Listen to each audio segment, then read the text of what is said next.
Bien sûr, de crypto, les infos crypto pour ceux qui n'ont pas le temps. Gros rejet du BTC, les gars, on va parler de ça ce matin. On va parler aussi des chiffres du CPI qui sont tombés hier. Bref, restez branchés. Tout un programme. Le BTC, il est donc à plus 2% ce matin. On est à 24 862 $, juste en dessous des 25 000. Pareil pour Ethereum qui nous pousse aussi un petit 2%. On est à 1700 $. BNB dans la même mouvance. On est à 312 $. On a aussi des belles perfs du côté de Matic et CryptoClebar qui prennent 4%. Missile Sol qui prend 5%. DOT qui prend 3%. On a aussi des belles perfs du côté d'Avax et Uni 5 et 4%. Atom 7,7%, une jolie poussée ce matin, je crois que c'est la meilleure perte. Et on a Phil qui continue de pousser, on est à plus 8% ce matin avec Ethereum et OKB qui prennent à peu près 4% et APT aussi qui nous fait une belle percée de 12,2%. Bref, une map très très verte ce matin. Les gars, quand on va en daily sur le BTC, le point important c'est qu'on a bien breaké notre résistance. Cependant, on a été pour l'instant rejeté. Regardez moi cette belle mèche. Alors ce matin, on essaye de repartir. Donc pour l'instant, on a quand même une belle cassure, hein. Même si ça correspond à une chasse au stop, mais il va falloir aller voir les autres indicateurs pour voir comment on est. En tout cas, j'ai réadapté le Fibo forcément, puisque maintenant on a fait un nouveau plus haut hier. Donc tout simplement, vous avez les 0,382 qui sont aux 23 863 $ si jamais finalement on a un petit rebond. Final, les 23,6 on est dessus, puisque tout simplement avec la mèche ici, si vous passez en 4 heures, on va très bien le voir. On va le faire tout de suite. Hop. Si vous passez en 4 heures, on voit bien qu'on est en train de le travailler. Regardez, c'est très précis pour le coup. Donc, c'est vraiment très intéressant ce qui se passe. Et donc, si on a une creusée plus profonde, on pourrait aussi aller chercher les 0,618. Alors, attention, si c'est peut-être juste un tout petit rejet hein, pour l'instant. Donc, on peut continuer de partir. Mais en tout cas, on a des belles choses qui se forment du côté du BTC. On est donc les 0,618 qui sont maintenant à 22 200 $, grosso merdo. On supprime le Fibo pour que ce soit plus lisible. Je voulais vous partager voilà, attendez, on va juste finir ça. Le MACD, il a bien croisé, donc ça c'est plutôt pas mal hein, en daily. Il y a pas mal de faux signaux, mais très souvent quand on est en dessous de la zone neutre, ça nous fait quand même des beaux rebonds. Attention, le RSI, vous voyez, il est bien sous résistance, hein. Et c'est pour ça aussi qu'on a été rejeté, puisque vous voyez, ça a été pas mal travaillé par le passé. On a encore un peu de jus pour aller plus haut. Vous connaissez mes targets. Je prévois, comme d'habitude, j'ai pas changé un BTC vers les 35 000 $ cette année. Je voulais vous partager un autre indicateur. Je sais plus si je vous l'avais montré, le BTC Mining Cost, puisque par le passé, c'est assez sympathique.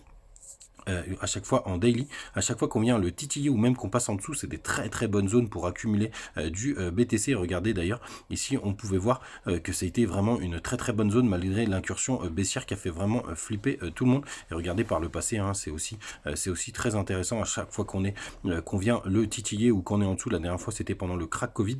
Vous voyez, on est reparti rapidement. Parfois, on va même pas le toucher. C'était le bottom de 2018. Bref, je voulais vous partager cet indicateur parce que je le trouve vraiment sympathique. On va jeter un œil du côté du long short ratio. Puisque c'est assez intéressant en ce moment. Tout simplement, donc on a une majorité de personnes qui sont repassées en longue. C'est pour ça d'ailleurs qu'on pouvait avoir un gros rejet. Vous voyez, on est à 51%, rien de bien méchant sur le spot. Les achats sont assez stables. On a quand même une grosse chute de l'open interest. Donc ça, c'est tous les shorters qui se sont fait sortir sur le pic d'hier jusqu'aux 26 000 $. On est monté à combien? On est monté à 26 400 $. Donc il y en a pas mal qui se sont fait sortir. On voit la chute de l'open interest. C'est tout simplement tous ceux qui se sont fait sortir. Donc là, pour l'instant, on est en zone neutre. Bon, il faut aussi digérer ce gros mouvement. On a les fundings qui sont en positif, donc pas forcément le moment de longue, mais bien évidemment, vous managez vos chiffres comme vous l'entendez. Du côté donc du CPI qui est tombé hier, tout simplement, on a eu des chiffres qui correspondait à ce que attendait le marché. Vous voyez juste ici, regardez, les prévisions c'était à 0,5, même le forecast, c'est-à-dire le budget, c'est-à-dire ce qui était prévu en début d'année, était à 0,4 et on est tombé à 0,4 tout pile, donc pas trop de drame de ce côté-là. Et on va parler aussi des chiffres de l'inflation.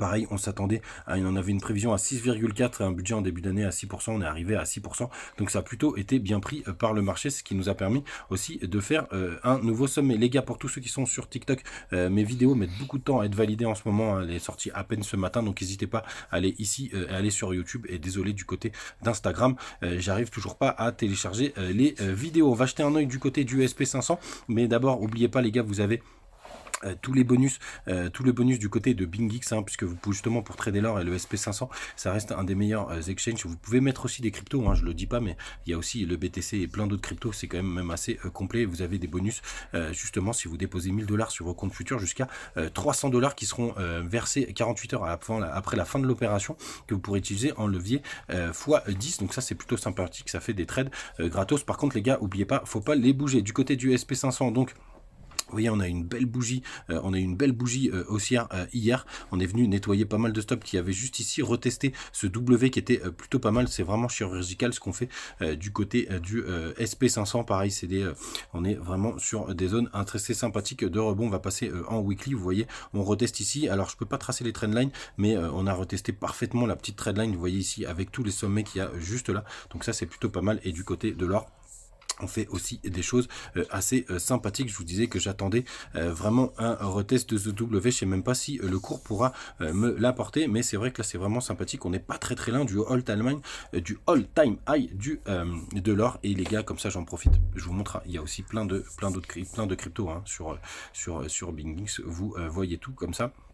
C'est plutôt sympathique les gars, vous savez tout, passez une très bonne journée. On se retrouve comme d'habitude demain matin, et sauf s'il y a des news assez sympathiques que je vous partagerai ce soir. Ciao.